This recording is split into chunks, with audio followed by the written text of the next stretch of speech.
नमस्कार साथियों, दक्ष क्लासेस के यूट्यूब चैनल पर एक बार फिर से आपका स्वागत है। और आज मैं आपके लिए फिर से एक और प्रैक्टिस सेट लेकर के आया हूं, जो पुलिस भर्ती परीक्षा 2025, ग्राम विकास अधिकारी, ग्राम पंचायत विकास अधिकारी, फॉरेस्ट गार्ड, खनिज सहायक आदि तमाम परीक्षाओं के लिए उपयोगी है। तो चलिए शुरू करते हैं। बहुत शानदार पेपर है। ये रहा पहला प्रश्न, मिलाइए, मैच करिए। सूची 1 में दिए गए संज्ञा को सूची 2 में दिए गए संज्ञा के भेद से सुमेलित कीजिए तथा विकल्पों में से सही उत्तर चुनिए। चुनाव करिए फटाफट करके, मिलाइए फटाफट करके। ये आपके पास प्रश्न है। पानी, उसके आगे समूहवाचक संज्ञा, कुंज द्रव्यवाचक संज्ञा, जुलाई जातिवाचक संज्ञा और मैना व्यक्तिवाचक संज्ञा। तो इस बीच में यहां से देखिए आप, जो पानी है ये किस प्रकार की संज्ञा है? द्रव्यवाचक संज्ञा, यानी ए का हमारा हो जाएगा 2। इधर कुंज है, कुंज ये समूहवाचक संज्ञा है, बी का हो गया 1। जुलाई, जुलाई ये व्यक्तिवाचक संज्ञा हो गया, सी का हो गया 4। और मैना जातिवाचक संज्ञा, डी का हो गया 3। तो 2 1 4 3, 2 1 4 3, सी वाला जो विकल्प है ये बिल्कुल सही होगा। महीनों के जो नाम होते हैं वो सारे के सारे जो है व्यक्तिवाचक संज्ञा के उदाहरण होते हैं, और पशु पक्षियों के जो नाम है वो जातिवाचक संज्ञा के अंतर्गत आते हैं, और जो लिक्विड फॉर्म में होते हैं वो तो द्रव्यवाचक होते ही हैं। तो पहले का हमारा क्या हो गया? सी वाला। आगे बढ़ते हैं। दूसरा प्रश्न ये रहा, पोथी ने पातड़ी नौ नारायण पंडित नामक कुमाऊनी लोकोक्ति का सही अर्थ क्या है? पोथी नौ पातड़ी, ठीक है जी। पोथी का मतलब क्या होता है? किताब से है ना। नौ नारायण पंडित, पोथी ना पातड़ी, पातड़ी का मतलब क्या हो गया? पेज, यानी पुस्तक के पेज, है ना। पोथी ना पातड़ी यानी किताब तो पढ़ नहीं पा रहे हैं, और नाम रखा हुआ है नारायण पंडित, ठीक है जी। तो इसका अर्थ बताना है, बेमेल संयोग होना, आदर सहित पंडित बुलाना, नाम के अनुरूप गुण न होना, और पुस्तक पढ़कर विद्वान बनना। क्या होगा आंसर? नाम के अनुरूप गुण न होना, नाम के अनुरूप गुण न होना। नाम के अनुरूप गुण न होना इसलिए है क्योंकि यहाँ पर देखो, पोथी नए पातड़ी नौ नारायण पंडित, मतलब पोथी के पात्र तो पढ़ नहीं पा रहे हैं, पुस्तक तो ठीक से पढ़ नहीं पा रहे हैं, और नाम क्या रखा हो? नारायण पंडित, पंडित रखा हो। पंडित का मतलब क्या होगा? विद्वान। तो नाम के अनुरूप गुण न होना, ये इसका बिल्कुल सही आंसर हो जाएगा। आगे देखो तीसरा प्रश्न, कौवा की स्त्रीलिंग के निर्धारण के लिए क्या किया जाएगा? यानी अगर कौवा शब्द का स्त्रीलिंग बनाना है तो उसके लिए हमें क्या करना चाहिए, क्या किया जाता है उसके लिए? कौवा के अंत में ई प्रत्यय लगाते हैं, बी है कौवा के अंत में आनी लगाते हैं, कौवा के पहले स्त्री प्रत्यय लगाते हैं, और कौवा के पहले मादा लगाते हैं। तो कौवा के पहले हम क्या लगाएंगे? मादा, यानी मादा कौवा और नर कौवा। इस प्रकार से हम इसको अलग अलग करेंगे स्त्रीलिंग और पुल्लिंग में। कौवा के स्त्रीलिंग निर्धारण करने के लिए हमें पहले क्या लगाना पड़ेगा? मादा, मादा कौवा। आगे चलते हैं। चौथा प्रश्न, निम्नलिखित में से कौन सा शब्द दोनों वचनों में समान रहता है? कुटी, कथा, सरसों और लता, कौन सा रहेगा जो दोनों वचनों में समान रहेगा? जैसे कुटी एक वचन है, कोटियां करेंगे तो बहुवचन हो जाएगा। कथा है, कथा एक वचन, और कथाएं करेंगे तो बहुवचन। लता एक वचन, लताएं करेंगे तो बहुवचन हो जाएगा। लेकिन जो सरसों है, ये सरसों सेम रहेगा, एक वचन में भी वैसे रहेगा और बहुवचन में भी सब ऐसे रहेगा, सेम सेम। यहाँ सरसियों नहीं होगा, सरसों का सरसों ही रहेगा। तो सी वाला बिल्कुल सही आंसर होगा। आगे देखो पांचों प्रश्न, निम्नलिखित में से शुद्ध वर्तनी वाला शब्द कौन सा है? फटाफट लगाइए आप, शुद्ध वर्तनी वाला शब्द कौन सा है? उत्तरदायी, उत्तरदायी, उत्तरदायी, उत्तरदायी। 4 प्रकार से उत्तरदायी लिखा हुआ है। कौन सा उत्तरदायी आपको ऐसा लग रहा है कि जो बिल्कुल सही है?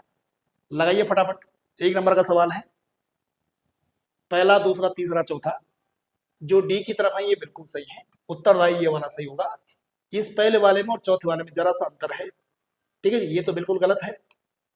ई होता है या वाला, या के साथ ई मात्रा लगती है, लेकिन यहाँ ता है और यहाँ जो है ता के साथ आधा ता भी है, उत्तरदायी। इसलिए ये डी वाला विकल्प बिल्कुल सही है। आगे देखिए छठा प्रश्न, निम्नलिखित में से विलोम की दृष्टि से सही युग्म कौन सा है। विलोम की दृष्टि से युग्म बताना है, सही बताना है कि विलोम का सही जो है इनमें कौन सा है। ठीक है जी, तो इसमें देखो अधिष्ठित है, अधिष्ठित का विलोम जो है यहां आगे दिया हुआ प्रतिष्ठित, अधिष्ठित का विलोम क्या दे रखा है, प्रतिष्ठित, ये बिल्कुल गलत बात हो जाएगी। अधिष्ठित का विलोम जो है क्या होता है, अनाधिष्ठित बोल सकते हैं, अनाधिष्ठित बोलना चाहेंगे तो चलेगा। असूया का अनुसूया, ये बिल्कुल सही है। प्रमुख का विमुख नहीं होगा, प्रमुख का विमुख ना होकर के प्रमुख का अप्रमुख बोल सकते हैं या गौण बोल सकते हैं, आप प्रमुख लिख सकते हैं या फिर जो है गौण भी कह सकते हैं। और आस्था का विश्वास नहीं होता है बल्कि क्या होता है, अनास्था, या फिर यूं कहें अविश्वास भी बोलेंगे तो ये भी एक प्रकार की बात हो जाएगी। ठीक है जी, तो अविश्वास हो तो तब भी एक बात है, अनास्था आस्था का अनास्था ज्यादा उचित है, तो इसलिए हमारा जो आंसर होगा ये बी वाला हमारा सही आंसर होगा। बी की तरफ जो है आपका जवाब बिल्कुल सही है। आगे बढ़ते हैं, छठा प्रश्न, सातवां प्रश्न, बाजारूपन का संधि विच्छेद क्या होगा। बाजारूपन का संधि विच्छेद क्या होगा, देखिए जरा चार विकल्प हैं, बाजार प्लस उपन, बाजार प्लस उ प्लस पन, बाजारू प्लस उ प्लस पन और बाजार प्लस पन, कौन सा सही होगा। यहां देखो ये बाजार, फिर इधर से उ है और पन है, तो इस हिसाब से आपको अलग करना है। तो देखो जो सी की तरफ है, सी की तरफ नहीं, जो बी की तरफ है ये बिल्कुल सही आंसर होगा, ये गलत होगा, ये भी गलत होगा, ये भी गलत होगा। एक बाजार है, एक बाजार निकल जाएगा, फिर इसमें जो ये ऊ की मात्रा दिख रही है ये बड़ी ऊ की मात्रा है, छोटी ऊ की मात्रा नहीं है, ये बड़ी ऊ की मात्रा है, और फिर पन निकलेगा तो बन जाएगा हमारा क्या, बाजारोपन। ठीक है, इतना सही हो गया होगा। और अब आगे बढ़ते हैं आठवां प्रश्न की ओर, रीझी रीझी रहसी रहसी, हंसी हंसी उठे सांसे भरी आंसू, इस पंक्ति में बताना है कि कौन सा अलंकार है। पंक्ति में कौन सा अलंकार, रूपक अलंकार, उपलंकार, अनुप्रास, यमक अलंकार। तो यहां देखो वर्णों की आवृत्ति हो रखी है, वर्णों की आवृत्ति हो रखी है, और जहां पर वर्णों की आवृत्ति बार बार होती है वहां पर कौन सा अलंकार होता है, अनुप्रास अलंकार होता है। अनुप्रास अलंकार के कितने भेद हैं, 5 भेद हैं। आगे बढ़ते हैं नौवां, बिंद्रा नामक गढ़वाली नाटक के लेखक हैं हरिदत्त भट्ट शैलेश, डॉक्टर पुरुषोत्तम डोभाल, मंगलेश डबराल, भगवती प्रसाद चंदोला। 2023 में किसी एग्जाम में आया है, बिंद्रा नामक गढ़वाली नाटक के लेखक कौन है, तो आंसर होगा बी, पुरुषोत्तम डोभाल। ये बिंद्रा नामक गढ़वाली नाटक के लेखक कौन है, डॉक्टर पुरुषोत्तम डोभाल है। बहुत एक बार आ चुका है, दोबारा आ सकता है। अक्षर अथवा अक्षरों से निर्मित सार्थक एवं स्वतंत्र ध्वनि अथवा ध्वनि समूह को क्या कहते हैं। देखिए ठीक है जी, अक्षर अथवा अक्षरों से निर्मित सार्थक एवं स्वतंत्र ध्वनि अथवा ध्वनि समूह को क्या कहते हैं, वर्णमाला, लिपि, शब्द, वाक्य। यहां पर हमारा आंसर होगा क्या, शब्द। यानी अक्षर अथवा अक्षरों निर्मित जो सार्थक और स्वतंत्र ध्वनि समूह होता है, ठीक है जी, वो क्या कहलाता है, शब्द कहलाता है। भाषा की सबसे लघुतम जो इकाई होती है वो कौन होती है, ध्वनि या वर्ण कह सकते हैं। भाषा की लघुतम इकाई, भाषा की सबसे छोटी इकाई कौन सी होती है, ध्वनि, और भाषा की लघुतम जो सार्थक इकाई होती है वो क्या कहलाती है, शब्द कहलाती है। और भाषा की सार्थक जो इकाई होती है वो क्या कहलाती है, वाक्य कहलाती है। और भाषा की लघुतम व्याकरणिक इकाई जो होती है वो क्या कहलाती है, पद। 4 प्रश्न आपको ध्यान रखना है यहाँ पे। भाषा की सबसे छोटी इकाई या लघुतम इकाई ध्वनि या वर्ण, जो मिल जाए ऑप्शन में, दोनों मिलेंगे ध्वनि टिक करना है पहले, ध्वनि नहीं है तो वर्ण टिक करना है। और भाषा की लघुतम सार्थक इकाई क्या कहलाएगी, शब्द। और भाषा की लघुतम व्याकरणिक इकाई, तब आंसर होगा पद। और भाषा की सार्थक इकाई होगी तो क्या होगा, वाक्य। यहां पर हमारा आंसर क्या था, शब्द।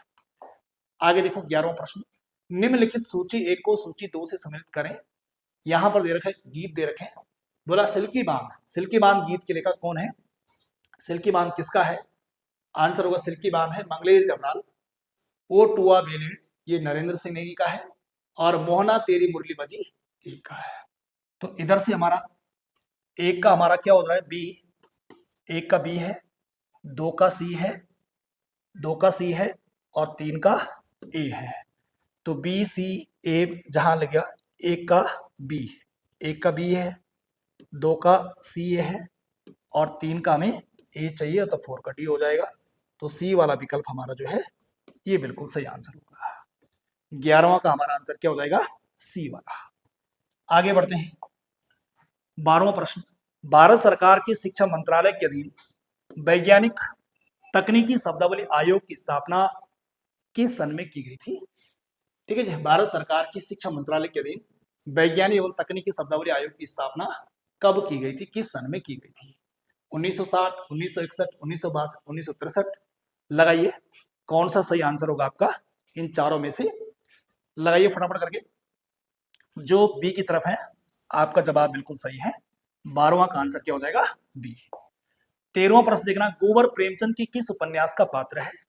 गोबर प्रेमचंद के किस उपन्यास का पात्र है? प्रेमाश्रम, गोदान, गबन और निर्मला।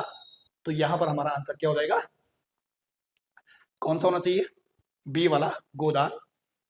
मुंशी प्रेमचंद का जो है कृषक जीवन पर लिखा गया एक प्रसिद्ध उपन्यास है। कृषक महागाथा के रूप में हम इस गोदान को देखते हैं।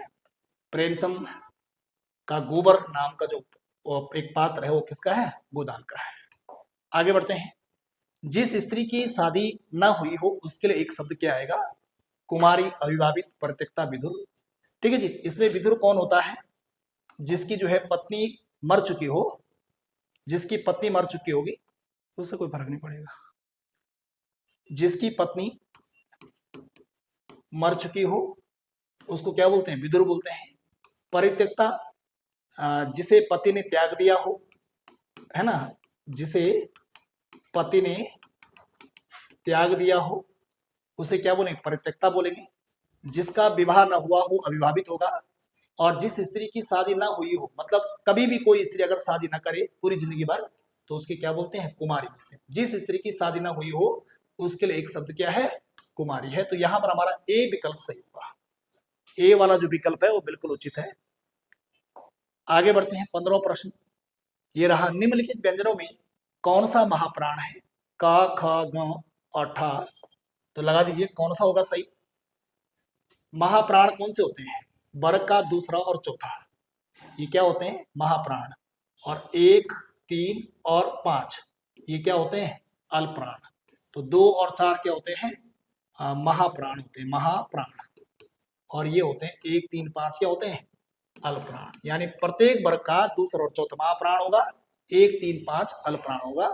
तो ये देखो ये पहला है, ये तीसरा है, ये पांचवा है, तो ये हो नहीं सकता। ठ ये दूसरा है तो इसलिए ये महाप्राण हो जाएगा। ठीक है, तो 15 का क्या हो जाएगा हमारा, डी वाला बिल्कुल से होगा। 16वां, निम्नलिखित में से शुद्ध रूप कौन सा है, परदर्शनी, परदर्शनी, परदर्शनी और प्रदर्शनी। लगाओ कौन सा आंसर होगा। इस प्रदर्शनी में बताना कि कौन सा सही आंसर होगा। प्रदर्शनी चारों विकल्प में से कौन सा सही है। प्रदर्शनी होता है क्या, प्रदर्शनी होता है या प्रदर्शनी होता है या प्रदर्शनी। ठीक है जी, हमारा आंसर होगा बी वाला, जो बी की तरफ है बिल्कुल सही आंसर है। प्रदर्शनी नहीं होता, प्रदर्शनी होता है। आगे चलते हैं। आगे 17वां प्रश्न, निम्नलिखित शब्दों में से स्त्रीलिंग शब्द कौन सा है। टकसाल, दाग, घर, खीरा, इन चारों में से बताइए कौन सा शब्द स्त्रीलिंग शब्द है। आंसर होगा, लगाइए फटाफट, लगा रहे हैं आप तो लगाइए फटाफट करके। टकसाल, दाग, घर और खीरा, लगाइए फटाफट, भर दिया होगा। ए की तरफ जो भी है ये बिल्कुल सही आंसर है। इन शब्दों में से टकसाल जो है स्त्रीलिंग शब्द है, बाकी तीनों के तीनों जो ये शब्द है ये कैसे हैं, पुल्लिंग शब्द है। आगे बढ़ते हैं। 18वां प्रश्न, इजैल लगे यो लोके की और बाबा लगोनी पर लोके की नामक कुमाऊनी लोकोक्ति का अर्थ क्या है। ईजा किसको बोलते हैं, माँ को। कुमाऊं में माँ को क्या बोलते हैं, ईजा। तो ईजा से क्या बना हुआ, इजैल विशेषण करके बना हुआ है। इजैल लगे यो लोके की, मतलब माँ लगा रही है, माँ बोल रही है इस लोक की।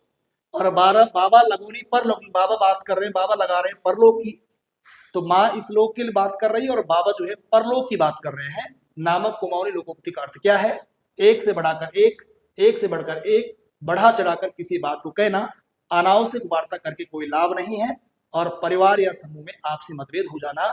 तो डी की तरफ जो भी छात्र छात्राएं हैं ये बिल्कुल सही आंसर होगा। ठीक है जी, परिवार या समूह में आपसी मतभेद हो जाना, इजेल लगे ये लौकिकी और बाबा लगोनी पारलौकिक कुमाऊनी का बिल्कुल सही आंसर होगा। आगे बढ़ते हैं 19वां प्रश्न। निम्न गढ़वाली हिंदी शब्दों में बेमेल का चुनाव कीजिए।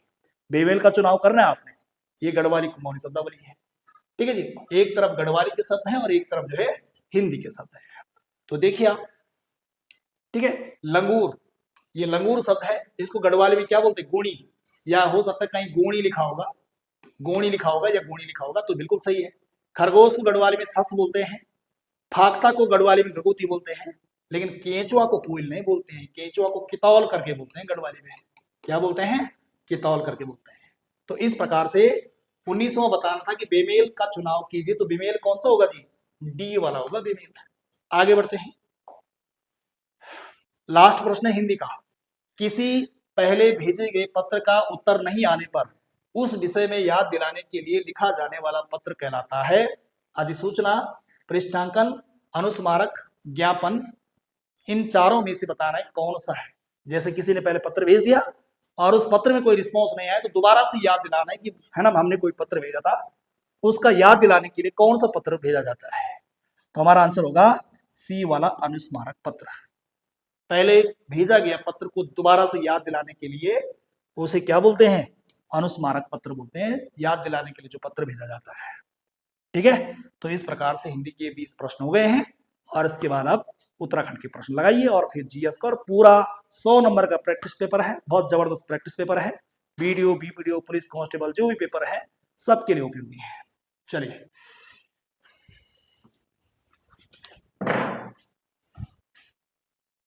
चलिए तो उत्तराखंड के क्वेश्चनों को शुरू करते हैं। तो इसमें जो 21वां क्वेश्चन है वो है कि निम्नलिखित कथनों पे विचार करना है और बताना है भैया कौन सा स्टेटमेंट इसमें जो है सही है। तो पहला क्वेश्चन है आपका 21वां क्वेश्चन है, चंद काल में नर्तक व नर्तकियों के लिए बाजनिया कर था। तो ये आपका कथन सही हो जाएगा। और चंद काल में महाजन के लिए बजदार कर था, तो ये कथन भी आपका सही हो जाएगा। तो आपका जो सही आंसर हो जाएगा कथन ए और दो दोनों सही है।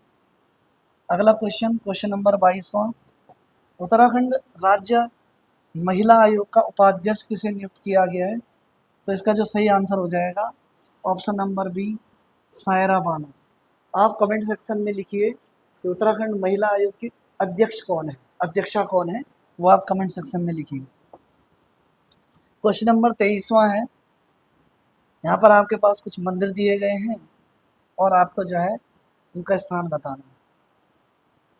तो पहला जो हाट कालिका का मंदिर है वो आपके गंगोली हाट में है। ठीक है, वाराही देवी का मंदिर आपका जो है देवीधुरा में है। सुरकंडा देवी का मंदिर आपका जो है धनौल्टी में हो जाएगा। और छिन्नमस्ता देवी का मंदिर हो जाएगा आपके काली मठ में। तो इस तरीके से जो आपका सही आंसर हो जाएगा 2, 3, 4, 1, 2, 3, 4, 1, ऑप्शन नंबर ए। चलिए नेक्स्ट क्वेश्चन। अगला क्वेश्चन है, उत्तराखंड में कुपोषण के प्रभाव को कम करने के लिए कौन सा अभियान शुरू किया गया है। ये इंपॉर्टेंट क्वेश्चन हो जाएगा। मिशन तेजस, मिशन ओजस, ऑपरेशन कुपोषण और मिशन ओजस्वी। तो सही आंसर आपका हो जाएगा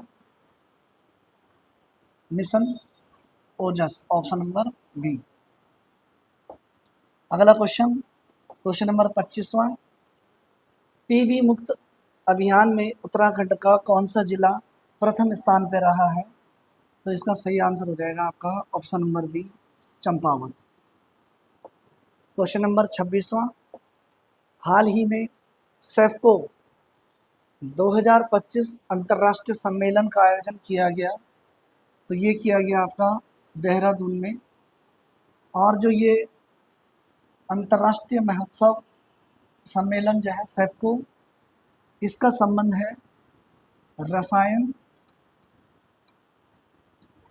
और ऊर्जा के क्षेत्र में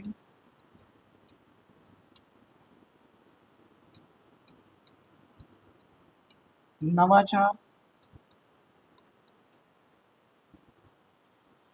और सतत विकास को बढ़ावा देने के लिए इस क्षेत्र पर जो है ये सम्मेलन आयोजित किया गया था देहरादून में। ध्यान रखिएगा, सैकू 2025 देहरादून। क्वेश्चन नंबर 27वां है, इंडिया जस्टिस रिपोर्ट 2025 में उत्तराखंड का जो स्थान था वो था 16वां स्थान। क्वेश्चन नंबर 28वां है, उत्तराखंड राज्य में भातखंडे हिंदुस्तानी संगीत महाविद्यालय की स्थापना किन जनपदों में हुई है? तो ये आपके जो है अल्मोड़ा में भी है, पौड़ी में भी है, देहरादून में भी है। हालांकि जो इसका मुख्यालय है वो आपके देहरादून में है। तो इसका सही आंसर हो जाएगा बी, सी और डी में। चलिए अगला क्वेश्चन, उत्तराखंड में केंद्रीय शीतोष्ण बागवानी संस्थान का क्षेत्रीय केंद्र स्थित है आपके ऑप्शन नंबर सी मुक्तेश्वर में। अगला क्वेश्चन नंबर 30वां है, उत्तराखंड की निम्न में से किस नदी का उद्गम हिमनद से नहीं होता है? तो आपको पता है अलकनंदा का सतोबंद ग्लेशियर से होता है, पिंडारी ग्लेशियर। तो ये तीनों जो हैं आपके जो है इनका उद्गम जो है हिमनद से होता है, जबकि गोमती नदी सही आंसर हो जाएगा आपका, इसका उद्गम हिमनद से नहीं होता है। निम्नलिखित में से कौन सा सुमेलित नहीं है?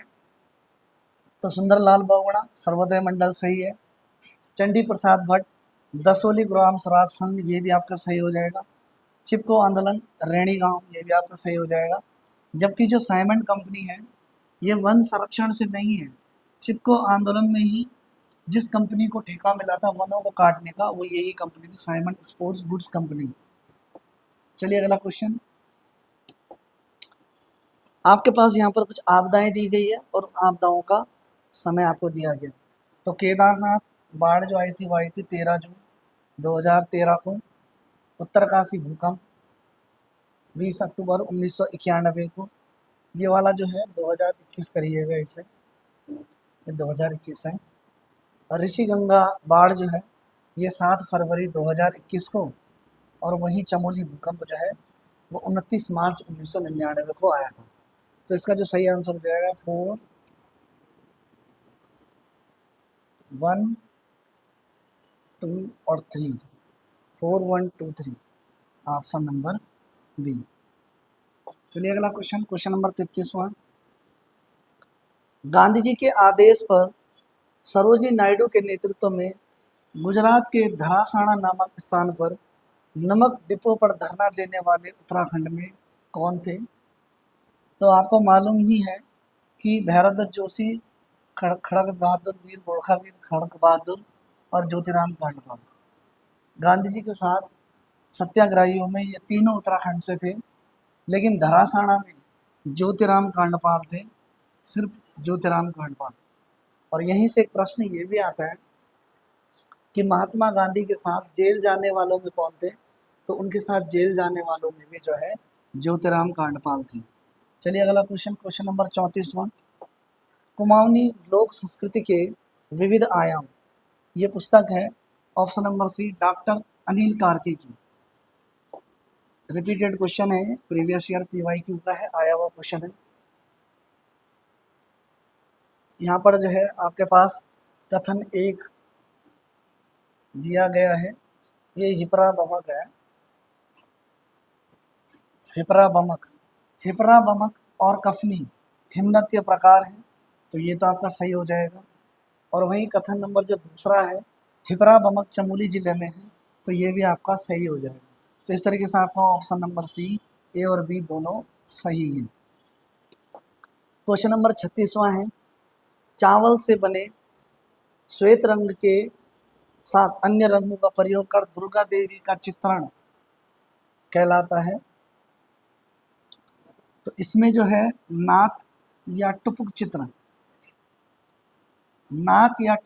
जो है गेरुम या विस्वार की सहायता से गेरू और विसवार की सहायता से जो है रसोई घर की दीवारों पर बनाए जाने वाले चित्र होते हैं। और जब डिकारा है या डिकाराज, ये आपका जो है क्ले जो मिट्टी होती है, मिट्टी के देवी देवताओं की जो मूर्तियां बनती है उन्हें डिकारास कहते हैं। और जो पोथी होती है, जो जन्म पत्री होती है, उसको पोथी भी कहा जाता है। तो इसलिए आपका जो सही आंसर हो जाएगा वो हो जाएगा ऑप्शन नंबर बी, थापा चित्र। क्वेश्चन नंबर 37वां है, मुख्यमंत्री सौर स्वरोजगार योजना में कितने कितने क्षमता वाले सोलर पावर प्लांट की स्थापना उत्तराखंड में की जा रही है? तो ये की जा रही है 25 से लेकर के 50 किलोवाट का, और इसके तहत 20 लाख रुपए तक का जो है सरकार के द्वारा ऋण भी दिया जा रहा है। और साथ ही साथ जो ये उत्पादित बिजली होगी, इसको जो है यूपीसीएल इसको खरीदेगा। ठीक है, तो ये जो है 20 से 25 इसका सही आंसर हो जाएगा। विख्यात भाषा वैज्ञानिक क्लाउस पीटर जॉलर ने निम्नलिखित में से किस भाषा पर शोध कार्य किया है? तो इसका सही आंसर हो जाएगा बंगाली। बंगाल क्षेत्र में ये बोली जाती है बंगाली, तो इसका सही आंसर ये हो जाएगा बंगाली। उत्तरकाशी बॉर्डर पर ये बंगाली गांव पड़ता है, बंगाल क्षेत्र पड़ता है, वहाँ पर ये भाषा बोली जाती है। चलिए, इसका तो ये क्लियर ही नहीं हो रहा है कौन जिले में कौन सी जगह थी। तो चमोली में जो मैग्नेसाइट के क्षेत्र हैं वो ध्यान रखिएगा आप। चमोली में 2 जगह है आपकी मैग्नेसाइट की, एक आपका जोशीमठ में भी है, ठीक है, और आपका तपोवन क्षेत्र भी जो है, ठीक है। और इसी मैग्नेसाइट के लिए अल्मोड़ा का क्षेत्र जो है वो है देवलधार,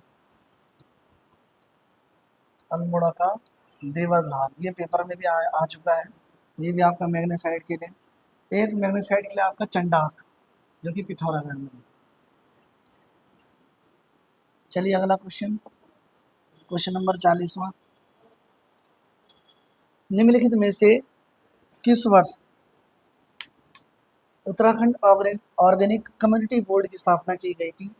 तो ये की गई थी 2003 में, और इसकी डेट है 19 मई 2003 को जो है ये आपका Uttarakhand organic community board UOCB, Uttarakhand organic community board की स्थापना 19 मई 2003। अगला क्वेश्चन, प्रदेश के दुर्गम स्थलों में वनीकरण करने तथा भूतपूर्व सैनिकों को स्वरोजगार के अवसर उपलब्ध कराने के लिए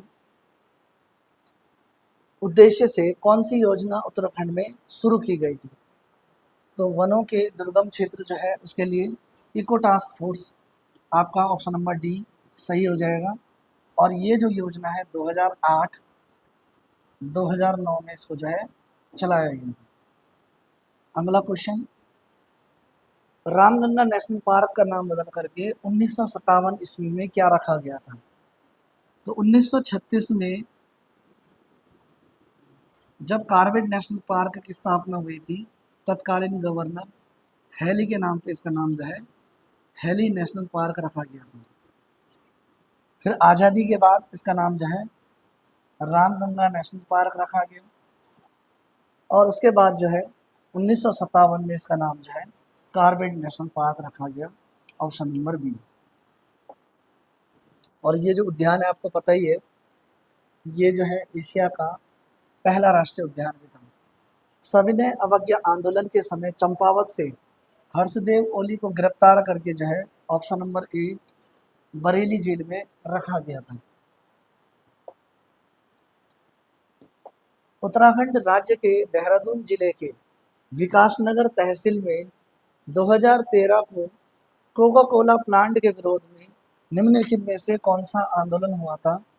तो ये आपका जो है छरबा आंदोलन जो है कोका कोला प्लांट के विरोध में हुआ था, क्योंकि कोका कोला बनाने के लिए आपको पानी की आवश्यकता होती है ना, और छरबा क्षेत्र में जो है पानी की बहुत किल्लत थी, इस कारण जो है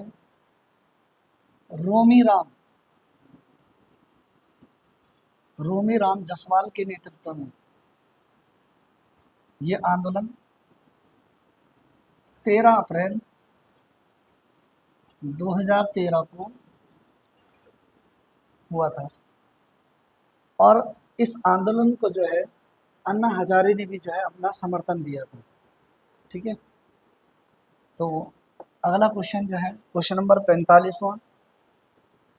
क्वेश्चन नंबर 45वां है,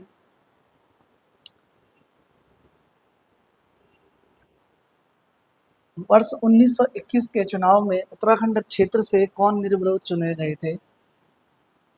तो जोत सिंह नेगी भी, नारायण दत्त छिंदवाल भी और कुंवर आनंद सिंह भी। तो ए बी और सी, ए बी और सी, केवल बद्रीदत्त पांडे नहीं थे। तो सही आंसर हो जाएगा ए बी और सी। अगला क्वेश्चन है, स्वामी विवेकानंद जी ने अल्मोड़ा के निकट काकड़ी घाट पर पीपल के वृक्ष के नीचे उनको ज्ञान की प्राप्ति भी हुई थी। और इसीलिए जो काकड़ी घाट है, ये जो काकड़ी घाट है, इस काकड़ी घाट को उत्तराखंड का बोध गया भी कहते हैं। उत्तराखंड का बोध गया, जैसे गया में जो है बोध गया में जो है गौतम बुद्ध को ज्ञान की प्राप्ति हुई थी, तो इसको उत्तराखंड का बोध गया कहते हैं। और ये नदी थी आपकी कोसी नदी। सही आंसर हो जाएगा कोसी नदी। क्वेश्चन नंबर 47वां, 1858 में रैमजे के सुझाव पर निम्न में से किस महिला ने 300 से अधिक धर्मशालाओं का निर्माण करवाया था? तो इसका सही आंसर हो जाएगा जसुली दताल। चलिए नेक्स्ट क्वेश्चन, विलियम ट्रेल और कर्नल गोवान के समय कुछ समय के लिए, विलियम ट्रेल और गोवन के बीच में जो है कुछ समय के लिए जो है कौन कमिश्नर रहे थे? तो ये आपका जो हो जाएगा मोजले स्मिथ। ऑप्शन नंबर बी हो जाएगा सही आंसर।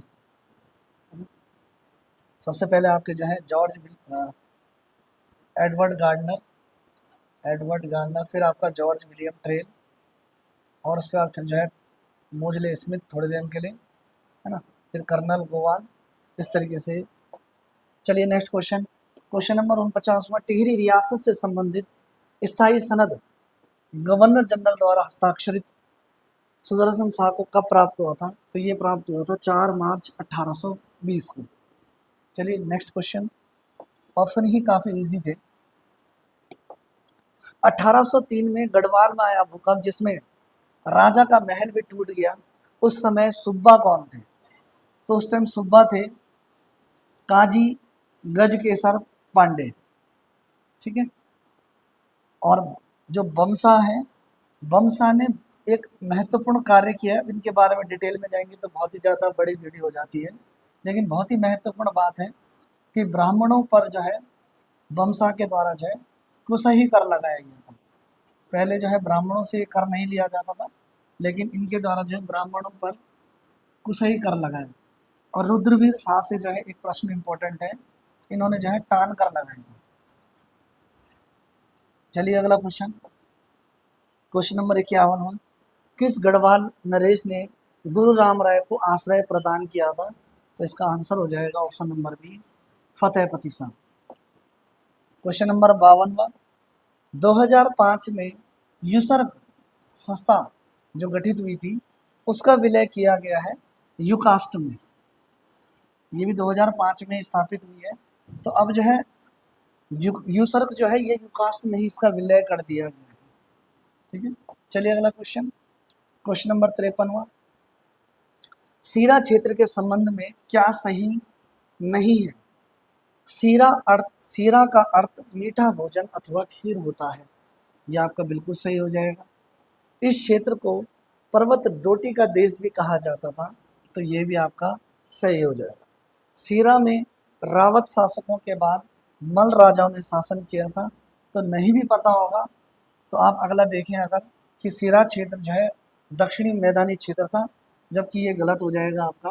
तो आपका आंसर डी है, ये भी आपका सही हो जाएगा। क्वेश्चन नंबर 54वां, 1779 में पवार एवं चंद राजा के बीच युद्ध में चंद राजा मोहन चंद पराजित होकर के कहाँ शरण ली थी? तो इन्होंने शरण ली थी रामपुर के नवाब फैज उल्ला खां के यहाँ। Option number B. अगला क्वेश्चन, क्वेश्चन नंबर 55वां, तालेश्वर ताम्रपत्र में जो राजाओं के नाम मिलते हैं पौरव वंश से कौन से राजा नहीं है? तो आपका विष्णुवर्मन प्रथम है, वृषवर्मन है, अग्निवर्मन है, जबकि यशोवर्मन नहीं है। ठीक है। अगला क्वेश्चन, क्वेश्चन नंबर 56वां, पर्यटन नीति 2023 के संदर्भ में क्या सही है? नई पर्यटन नीति में निवेश के आधार पर प्रदेश के शहरों को 3 भिन्न वर्गों में विभाजित किया गया। तो इसमें ए वर्ग, बी वर्ग और सी वर्ग, ये आपका सही हो जाएगा। प्रदेश में पर्यटन की दृष्टि से अनछुए पर्यटन स्थलों पर निवेश के लिए 50% का अनुदान दिया जाएगा, ये भी आपका सही हो जाएगा। पर्यटन क्षेत्र में निवेश करने पर स्टाम्प शुल्क में 100% छूट दिए जाने का प्रावधान है, तो ये भी आपका सही हो जाएगा। और आपका जो है उपरोक्त सभी कथन जो है इसमें सही है। अगला क्वेश्चन, क्वेश्चन नंबर 57वां, निम्नलिखित में आपको नदियां दी गई है, उनका उद्गम स्थल दिया गया है। तो जाह्नवी नदी जो कि आपके भागीरथी की सहायक नदी है, ये निकलती है आपकी थांगला दर्रे से, इसको जाट गंगा भी बोलते हैं। तो ये थांगला दर्रे से निकलती है। अस्सी गंगा ये आपकी डोडीताल से निकलती है। भिलंगना आपकी खतलिंग ग्लेशियर से निकलती है। और जलपुर ये भी आपके बिल्कुल सही हो जाएगा। तो आपका जो है 1 2 3 4 1 2 3 4 ऑप्शन नंबर बी आपका सही हो जाएगा। अगला क्वेश्चन, क्वेश्चन नंबर 58वां, चंपावत जिले का प्रमुख धार्मिक एवं दर्शनीय स्थल देवीधुरा के संदर्भ में सही नहीं है। यहाँ कुमाऊं का क्षेत्र का प्रसिद्ध बारही धाम मंदिर है, बिल्कुल सही है। रक्षाबंधन के अवसर पर आषाढ़ी कौतिक मनाया जाता है, जिसमें जो है ना आपस में जो है पाषाण युद्ध के नाम से भी इसको जानने को मिलता है ना। तो ये इसी दिन आपका ये भी आपका सही हो जाएगा। इस मेले में होने वाले पाषाण युद्ध को देखने के लिए लोग देश विदेश से आते हैं, तो ये भी आपका सही हो जाएगा। तो इस तरीके से जो आपका आंसर जो है हो जाएगा ऑप्शन नंबर डी, बिल्कुल सही हो जाएगा। चलिए अगला क्वेश्चन, क्वेश्चन नंबर 59वां, कूट के आधार पर निम्नलिखित में से सही विकल्प का चयन करें। तो सोम का भांडा प्राचीन नाथ सिद्धों की गुफाएं हैं जिन पर शिलालेख विद्यमान है, सही हो जाएगा। केसराय मठ, इस मठ का निर्माण दक्षिण भारत के केसराय द्वारा नहीं किया गया था, जबकि किया गया था, तो ये आपका गलत हो जाएगा। कमलेश्वर मंदिर, संतान चाहने वाली दंपति वैकुंठ चतुर्दशी के दिन यहाँ रात्रि में हाथ में दीपक लेकर के पूजा करते हैं, जी बिल्कुल सही है, ये भी आपका सही हो जाएगा। और शंकर मठ जो है मंदिर गर्भगृह में भगवान विष्णु एवं लक्ष्मी की प्रतिमाएं हैं, ये भी सही हो जाएगा। तो इस तरीके से बी को छोड़ करके ए, सी और डी, तो ऑप्शन नंबर बी। चलिए नेक्स्ट क्वेश्चन, क्वेश्चन नंबर 60 और आज के उत्तराखंड का अंतिम प्रश्न। इसमें आपके पास मंदिर दिए गए हैं, ठीक है। तो नागनाथ का मंदिर आपके चंपावत जिले में है, अटरिया देवी का मंदिर आपके उधम सिंह नगर में है, बागनाथ का मंदिर आपके बागेश्वर में है, और असुरचूला मंदिर आपके जो है पिथौरागढ़ में है। तो 1 2 4 3 1 2 4 3 ऑप्शन नंबर 1 2 4 3, ठीक है। तो यहाँ पे आपके उत्तराखंड खत्म हो गया। अब आपका जो है आगे जीएस का सेक्शन है। धन्यवाद दोस्तों। अब हम जीएस का और रीजनिंग का हिस्सा देखेंगे। इससे पहले उत्तराखंड में हिंदी हो चुकी है। तो इसका पहला क्वेश्चन है कि 2024 फीफा विश्व कप की मेजबानी कौन सा देश करेगा। तो आप ध्यान रखेंगे 2024 में जो फीफा विश्व कप होगा उसकी मेजबानी तो करने वाला है कौन, सऊदी अरब। अब कुछ तथ्य हम फीफा के संबंध में समझ लेते हैं। जो हमारे पास क्या है, फीफा है, क्लियर। फीफा का मतलब है federation of international D football association, ये इसको फीफा का फुल फॉर्म है। फीफा की स्थापना जो आपके पास हुई थी 21 मई को 1904 को हुई। क्लियर, कहाँ हुई, पेरिस में हुई। ये बहुत महत्वपूर्ण है। जबकि इसका जो हेडक्वार्टर स्विट्जरलैंड के ज्यूरिक में है। हेडक्वार्टर अलग जगह है, बहुत महत्वपूर्ण। हेडक्वार्टर का है ज्यूरिक, ज्यूरिक कहाँ है? स्विट्जरलैंड में। जबकि इसकी स्थापना 1904 में कहाँ हुई थी? पेरिस में हुई थी। और जो 2034 में होगा वह फीफा का पुरुष का आपके पास 25वां संस्करण होने वाला है। आपके पास है कौन सा संस्करण होने वाला है? 25वां संस्करण होने वाला है। अब फीफा के संबंध में जानकारी आप ध्यान रखेंगे, फीफा का जो पहला विश्व कप हुआ था वो 1930 में हुआ था। क्लियर? और कहाँ हुआ था? उरुग्वे में हुआ था, और उसमें जीतने वाले उरुग्वे था और विजेता कौन था? ब्राजील था। कभी कभी ये पूछ लेता आज तक फीफा विश्व को सर्वाधिक बार किसने जीता है? तो सर्वाधिक बार ब्राजील ने 5 बार किसे जीता है जी? फीफा विश्व कप को जीता है। ये बहुत महत्वपूर्ण है। इसकी स्थापना कब हुई थी? हेडक्वार्टर कहाँ है? और आपके पास 2034 में जो होगा वो कौन से नंबर का होगा? ठीक। अगला क्वेश्चन क्या है? अगले क्वेश्चन के किस संगठन ने आतंकवाद पीड़ितों के लिए वकालत नेटवर्क फैल शुरू की है? तो इसका जो सही आंसर वो है संयुक्त राष्ट्र आतंकवाद निरोध कार्यक्रम। ये जो कार्यक्रम है, इस कार्यक्रम की जो थीम थी वो 2022 में शुरू की गई थी, और हाल ही में आपके पास अप्रैल 2025 है, उस समय आपके पास इसको क्या किया गया था? प्रारंभ किया गया। इसकी थीम कब बनकर तैयार आई थी आपके पास? 2022 में, जबकि इसका ऑफिशियल या फिर कह सकते हैं औपचारिक रूप से जो प्रारंभ हुआ है वो अप्रैल में हुआ है। आपके पास अप्रैल 2025 में हुआ है। क्या उद्देश्य है? कि आतंकवाद से जो पीड़ित हिस्से हैं उनका कैसे उद्धार किया जाए, उनका रखरखाव कैसे किया जाए, उनका सपोर्ट कैसे किया जाए, उसके लिए कार्यक्रम चलाया जा रहा है। ठीक। अगला क्वेश्चन है विंडोज ओएस में स्लीप विकल्प का क्या उद्देश्य है? तो इसका जो ओएस का जो उद्देश्य होता है आपके पास है वो सभी खुले दस्तावेजों और प्रोग्रामों को सहजते हुए बिजली की खपत को कम करने के लिए इसका इस्तेमाल किया जाता है। उसे हम क्या कहते हैं? ओएस स्लीप विकल्प कहते हैं, ताकि बिजली की खपत कम हो और प्रोग्राम को ठीक तरीके से क्या किया जा सके? मैनेज किया जा सके। तो इसका आंसर क्या होने वाला है? सी वाला। ठीक। अगला क्वेश्चन क्या है? अगला क्वेश्चन है कि काली मृदा निम्न कारणों से कपास की खेती के लिए उपयुक्त और अनुकूल होती है। क्लियर? तो इसका सही आंसर है यह नमी को बरकरार रखती है। अब इसके बारे में ठीक तरीके से ध्यान रखना। कपासी मृदा जो आपके पास होती है इसे रेगुर मृदा या स्वतः जुताई वाली मृदा भी कहा जाता है। और काली मृदा का निर्माण हमेशा किससे होता है? बेसाल्टिक चट्टानों से। फेरिक अम्ल उसमें पाया जाता है आपके पास है, जो टूटेगा आपके पास तो काले रंग का मिट्टी का क्या होता है? जो निर्माण। और दूसरी चीज आपके पास ये सर्वाधिक उपयुक्त किसके लिए है? आपके पास कपास की खेती के, और नमी धारण की क्षमता इसकी ज्यादा होती है, मतलब बरकरार रखते हैं इसको, स्वतः जुताई वाली मिट्टी इसीलिए कहा जाता है। अगला क्वेश्चन है कि प्रसिद्ध सांस्कृतिक स्थल रानी की वाव, रानी का स्टेपवेल किस नदी के किनारे स्थित है? हुगली नदी के किनारे, यमुना नदी के किनारे, महानदी के किनारे, सतलुज नदी के किनारे। तो आंसर है सरस्वती नदी के किनारे, गुजरात में है। कौन? रानी की वाव। अब कमेंट्स करके आप जरूर बताएं कि रानी की वाव का जो चित्र है वो भारत में जो आजकल नोट छपे हैं उसके उनमें से किस नोट पर ये अंकित है? ठीक। अगला क्वेश्चन अगला है कि किस मौसम में उत्तर पूर्वी व्यापारिक हवाएं भारत पर हावी होती है? उत्तर पूर्वी व्यापारिक हवाएं। क्लियर? उत्तर पूर्वी व्यापारिक हवाएं। अगर आपने मानसून पढ़ा होगा तो फेरल का नियम आपने पढ़ा होगा आपके पास है, और जो व्यापारिक पवनें हैं जब वो विषुवत रेखा को क्रॉस कर जाती तो उनका मूवमेंट क्या हो जाता है? चेंज हो जाता है। इस उत्तरी पूर्वी व्यापारिक पवनों से हमारे पास शीतकाल में, किस काल में जो आपके पास शीतकाल में वर्षा होती है, और ये आपके पास गेहूं की खेती के लिए प्रसिद्ध होती है, और इस समय जो ये वर्षा होगी उसे गोल्डन ड्रॉप के नाम से जाना जाता है। तो उत्तर पूर्वी व्यापारिक हवाएं जो भारत पर हावी होती है वो किस काल में होती है? सामान्य तौर पर शीत ऋतु के काल में ये हमेशा हावी रहती है।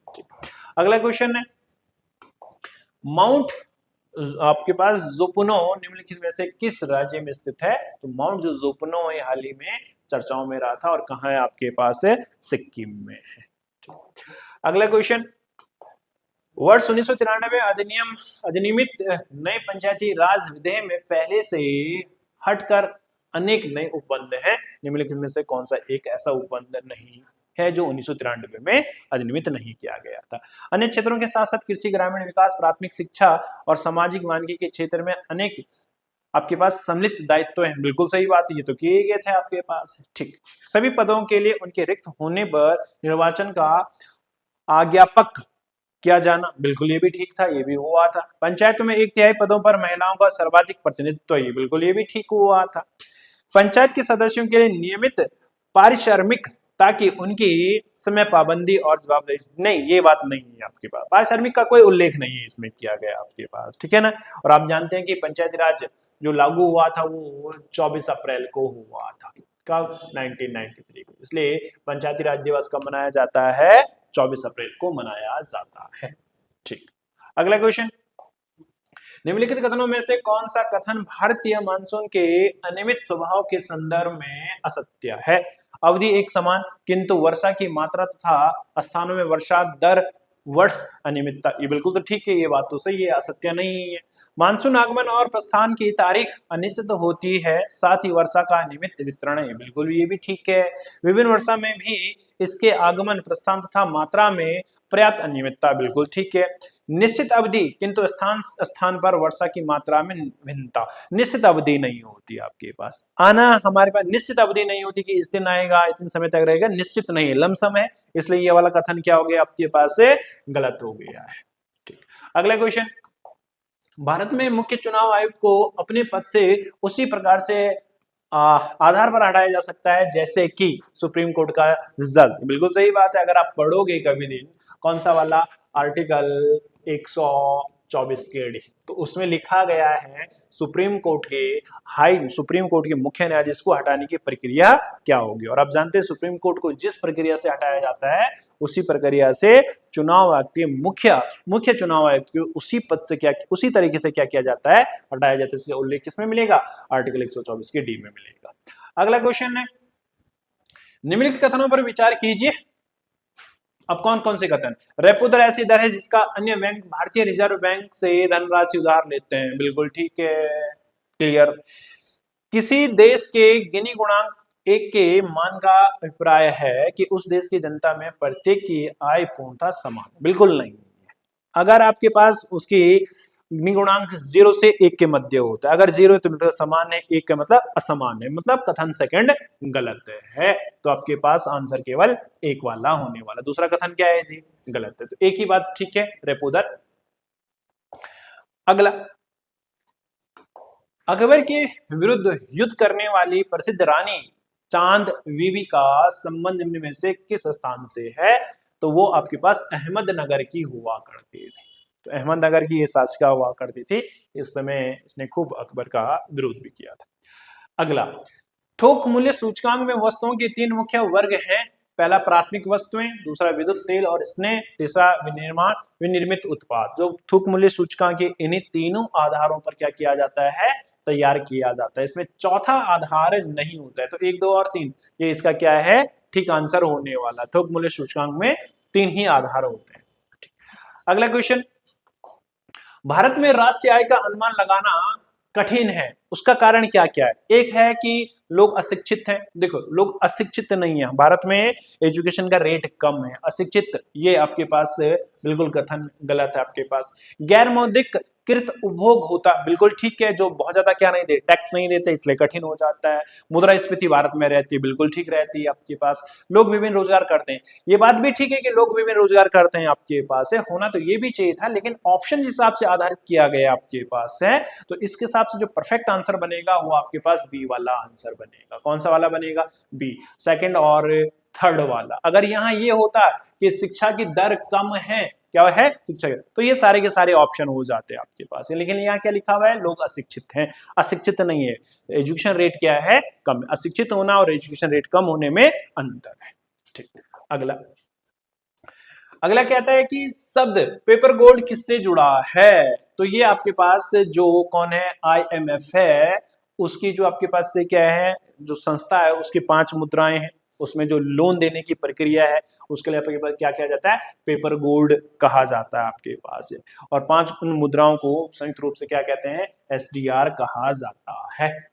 ठीक, अगला, बाबर के साम्राज्य में सम्मिलित थे, काबुल था, बिल्कुल था, पंजाब भी था, आधुनिक उत्तर प्रदेश का क्षेत्र था, लेकिन राजस्थान नहीं आया, क्योंकि सामान्य तौर पर जो महाराणा प्रताप के वंशज वाले हुआ करते थे उनसे वो कभी जीत नहीं पाया, वो बाद में अकबर के काल में आया है, इसलिए आप ध्यान रखेंगे 1, 2 और 3 ये तो ठीक है, लेकिन चौथा वाला कथन गलत है, राजस्थान नहीं आ पाया था इनके अधीन। अगला, गिनी गुणांक माप है, किसके माप है गिनी गुणांक आपके पास है? तो अभी हमने बात की थी आय के वितरण में असमानता या समानता की बात जब करेगा तो वो क्या कहलाएगा? गिनी गुणांक। और गिनी गुणांक में 0 से लेकर क्या आता है? 1, अगर 0 है तो समान है और 1 है तो असमान है। अगला, अकबर द्वारा फतेहपुर सिकरी में बुलंद दरवाजे का निर्माण किया गया। आपके पास गुजरात विजय की स्मृति में, बिल्कुल बहुत तीव्र स्मृति थी जिसके लिए जिसके कारण से क्या किया गया था आपके पास है? आपके पास फतेहपुर सिकरी में क्या किया गया? बुलंद दरवाजे का निर्माण किया गया था। बहुत द्रुतगामी तीव्र गति से आपके पास किसने? अकबर ने गुजरात विजय प्राप्त की थी। अगला, अमीर खुसरो रचित खज़ाइनुल उल फुतूह पुस्तक है आपके पास, निम्न में से किससे संबंधित है या किसके संबंध में जानकारी प्रदान करता है? अमीर खुसरो, ध्यान रखना है, दिल्ली सल्तनत का एकमात्र ऐसा राइटर जो 8 राजाओं के शासनकाल में था। तो इससे जो ज्यादा ठीक तरीके से जानकारी मिलती है वो आपके पास किससे मिलती है जी? अलाउद्दीन खिलजी के काल में मिलती है। बलबन का बेटा हुआ करता था आपके पास है, तो बलबन के बेटे ने पहली बार इसे क्या कहता है आपके पास, जिसे बलबन ने शहीद आजम की संज्ञा दी थी, उसने सबसे पहले किसे? अमीर खुसरो को क्या किया था? संरक्षण प्रदान नहीं किया था, और उसके बाद ये बैक टू बैक 8 राजाओं के यहाँ संरक्षण में रहा। अगला क्वेश्चन, 1857 की ईस्वी के प्रथम स्वाधीनता संग्राम में स्वतंत्रता सेनानियों में मैकपरी का उपनाम किसका था? तो मैकपरी कहा गया बेगम हजरत महल को, और महल परी कहा गया है रानी लक्ष्मीबाई। तो मैकपरी कह रहा है, तो आंसर क्या होने वाला है? सी। ठीक। अगला, मराठा एवं अहमद शाह अब्दाली के मध्य लड़े गए पानीपत तृतीय युद्ध कब? 1761। बहुत महत्वपूर्ण है, कई बार पूछा गया आपके पास। इस समय आपके पास कौन पेशवा हुआ करता? तो आंसर होगा अभी बालाजी बाजीराव। इसमें क्या हुआ करता था? पेशवा हुआ करता था। ठीक। अगला, भारत के संविधान से संबंधित निम्नलिखित युग्मों में से कौन एक सही सुमेलित नहीं है? वन, ये ठीक है। डाकघर, ये भी ठीक है। लोक स्वास्थ्य, ये भी ठीक है। लेकिन शेयर बाजार का सारा हिस्सा समवर्ती सूची में नहीं आता है, कुछ राज्य सूची में आता है, कुछ संघ सूची में आता है, इसलिए इसका परफेक्ट आंसर ये वाला होने, एम के शेयर बाजार ये वाला होगा। अगला क्वेश्चन, अगला है, निम्नलिखित में से कौन सा युग्म सुमेलित नहीं है? हड़प्पा, दयाराम साहनी ने इसकी खोज की थी और खुदाई भी की थी, दोनों ठीक है। मोहनजोदड़ो, राखालदास बनर्जी ने खोजा था और खुदाई भी की थी। चुनौदड़ो की खोज और खुदाई दोनों इसने की थी। रोपड़ की खोज करने वाले जो व्यक्ति है यज्ञदत्त शर्मा है, खोज करता है। क्लियर है? इसलिए ये वाला सही नहीं है, यज्ञदत्त शर्मा ने इसकी खोज की थी। अगला क्वेश्चन, प्राचीन पांड्य राज्य में स्त्रियां शासन करती थी, इस बात का उल्लेख किसकी पुस्तिका में? तो फेमस पुस्तिका है आपके पास, कौन? मेगास्थनीज की पुस्तिका, इंडिका, उससे ये सारी जानकारियां मिलती है।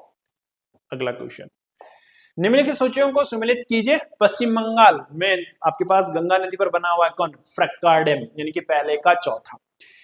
बिहार में आपके पास पतरातू ताप विद्युत गृह है।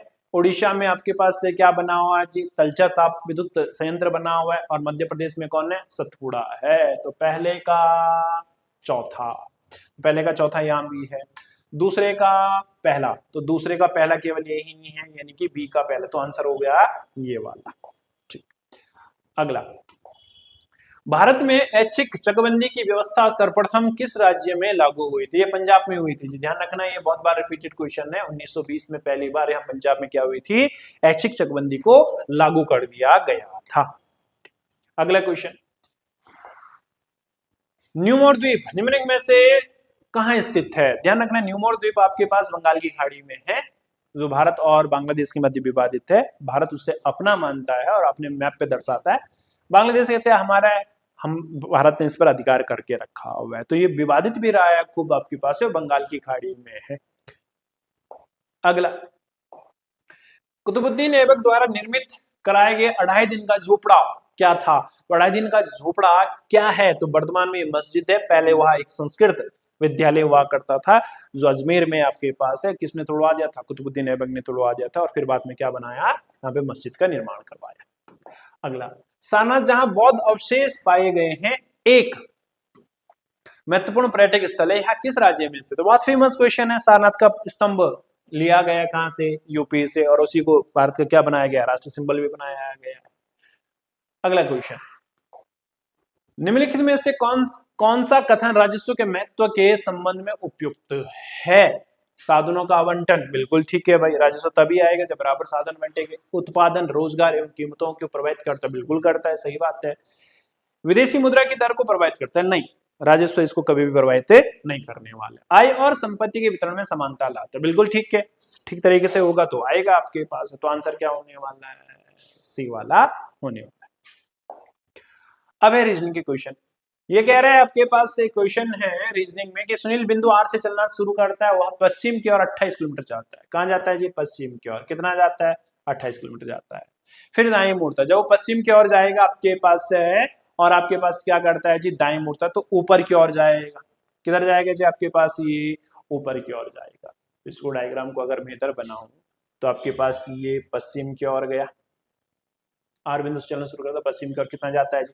28 किलोमीटर जाता है, ठीक। फिर दाएं मुड़ता है, जब ये पश्चिम की ओर जाएगा तो दाएं ऊपर होगा उसके और 20 मीटर चलकर बिंदु एन तक पहुंचता है, और 20 मीटर चलता है, ठीक है। आगे क्या कह रहे हैं आपके पास?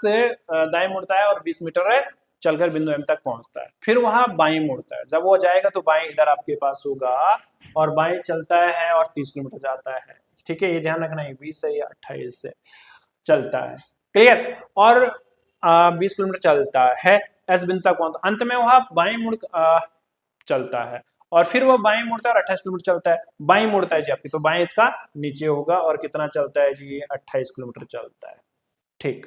अगला अगला क्या कह रहा है? ऐसा हुआ, अंत में वहां बाएं मुड़ता है, जब नीचे की ओर जा रहा है तो बाएं इसका इधर होगा, और कितना चलता है? 48। देखो आप ठीक तरीके से ध्यान रखो, आपके पास से ये 30 है और ये 28 है, 30 और 28 कितने? 58। मतलब इस डिस्टेंस से कम होनी चाहिए वाली डिस्टेंस यहां तक पहुंचता है आपके पास से, इसको हम कहेंगे कि 48 किलोमीटर गया है। अब वो कह रहा है कि वो प्रारंभिक बिंदु से किस हिस्से पर है, तो ये वाले हिस्से में आपके पास है, जिसे हम क्या कहते हैं आपके पास? इसे कहते हैं दक्षिण पश्चिम हिस्सा।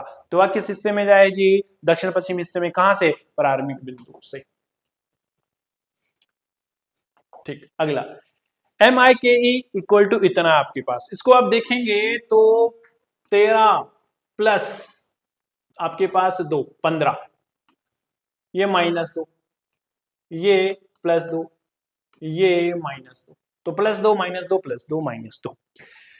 अगर हम +2 करेंगे, सी और यानी कि 3 और 2 5, ई और आई में से 2 गए, यानी कि 9 में से 2 गए तो जी, तो ई और जी इसका मिल रहा है। आगे भी यही चरण चलता रहेगा, +2 -2 -2 +2, इस तरीके से ये सॉल्व होने वाला है, ठीक। अब इसमें था कि भिन्न को चुनना था कि डिफरेंट कौन है आपके पास है, इसमें डिफरेंस कौन है? खाड़ी, अंतरिप, द्वीप या प्रायद्वीप। तो ये तो लगभग सेम बात है, खाड़ी आपके पास है, जल से घिरा हुआ हिस्सा होता है, प्रायद्वीप भी वही होता है, द्वीप भी वही होता है, अंतरिप अलग मामला है। तो इनमें डिफरेंट या भिन्न शब्द कौन सा था? अंतरिप का था। अगला, किसी कोड भाषा में ह्यूमैनिटी को ऐसा लिखा जाता है, तो इसको कैसे लिखा जाएगा? तो क्या कर रहा है, इसको ढंग तरीके से देखो। पहले इसने यू लिखा, पहले यहाँ एच था, यू था, इसको चेंज कर दिया, इसको क्या लिख दिया इसने? U H.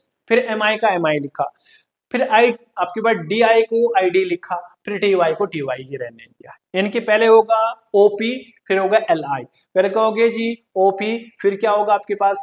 एल आई, फिर आपके पास आई टी, फिर होगा सी एस। तो ये वाला होने वाला, कुछ भी नहीं कर रही है आपके पास, ध्यान रखना। इसको इसने यहां लिख दिया, इसको इसने यहां लिख दिया, ये हूबहू इसने यहां लिख दिया, फिर इसको चेंज कर दिया, फिर इसको हूबहू लिख दिया, ठीक है, ठीक। अगला 95 क्या कहता है?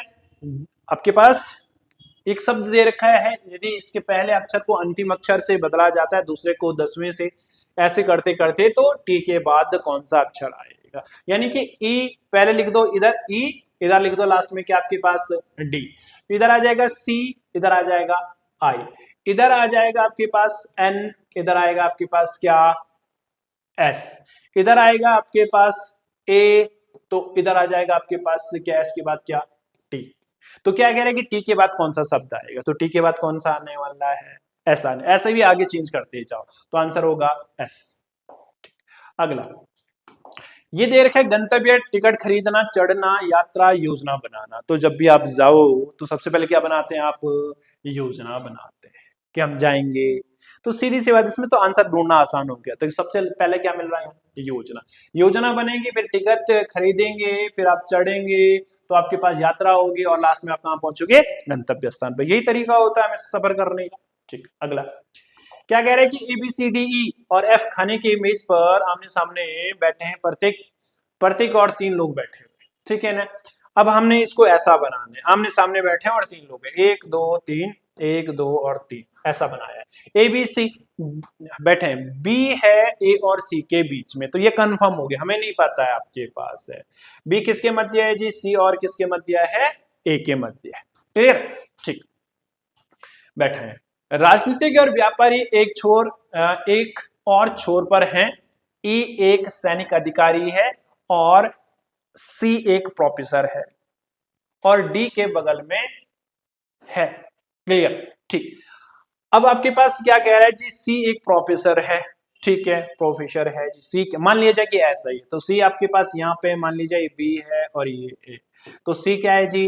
प्रोफेसर है आपके पास से। C क्या है? प्रोफेसर है। क्लियर? क्लियर? प्रोफेसर और डी के बगल में बैठा और डॉक्टर के बगल में, इसका सीधा सा मतलब है कि बी डॉक्टर हुआ, तभी तो उसके बगल में है। तो ये क्या हो गया जी? आपके पास डॉक्टर आपके पास हो गया। और सैनिक अधिकारी सैनिक अधिकारी के सामने बैठा हुआ है, यानी कि जो डॉक्टर है वो किसके सामने बैठा है? सैनिक अधिकारी। और हमने पढ़ा कि ई एक क्या है? सैनिक अधिकारी है, तो ई एक क्या हो गया? सैनिक अधिकारी। क्लियर? तो क्या पूछ रहा है? बताया कि डॉक्टर के सामने कौन है, सीधी सी बात है, बी डॉक्टर और बी के सामने कौन है? ई बैठा हुआ, यानी कि सैनिक कौन हो गया आपके पास? सैनिक हो गया ई, और ई के सामने कौन बैठा हुआ? बी, तो आंसर हो जाएगा बी वाला। अगला क्वेश्चन है, अंजू प्रीति से छोटी है। जो अंजू है वो किससे छोटी है जी? प्रीति से। छोटी कौन है? अंजू है। ठीक, मोहन और जयंत प्रीति से बड़े हैं, तो जो मोहन और कौन है जी आपके पास से? मोहन और जयंत प्रीति से बड़े हैं, प्रीति से बड़े हैं, तो प्रीति से बड़े कौन कौन है जी? एक है मोहन और दूसरा कौन है? जयंत है। परंतु सुधा से छोटे हैं, पर ये किससे छोटे हैं जी आपके पास? सुधा से छोटे हैं। जो सिरधर की उम्र के बराबर के, जो सिरधर की उम्र के बराबर है। जो किसकी उम्र के बराबर है जी? सिरधर की उम्र के बराबर है। क्लियर? तो ये किसकी उम्र के बराबर है? सिरधर के। ठीक, तो अब अतः सिरधर अंजू से बड़ा है, तो अंजू से तो बिल्कुल ठीक है जी, बड़ा है, बिल्कुल सही बात है आपके पास। अंजू से छोटा है नहीं हो आपके पास है, मोहन से भी छोटा नहीं है, प्रीति से भी छोटा नहीं है, तो आंसर होगा ए वाला। ठीक, अगला क्वेश्चन, एक व्यक्ति एक टावर पर खड़ा है और एक व्यक्ति एक टावर पर खड़ा और दो पहाड़ी चोटियां, एक जो उत्तर पूर्व की ओर है, दूसरी जो उत्तर पश्चिम। इसको ऐसे बना लो पहले डायग्राम। इसे कहते हैं आपके पास क्या? उत्तर पूर्व की दिशा। इसे कहते हैं आपके पास क्या? उत्तर पूर्व। और इसे कहते हैं आपके पास से क्या? उत्तर पश्चिम की दिशा। क्लियर है?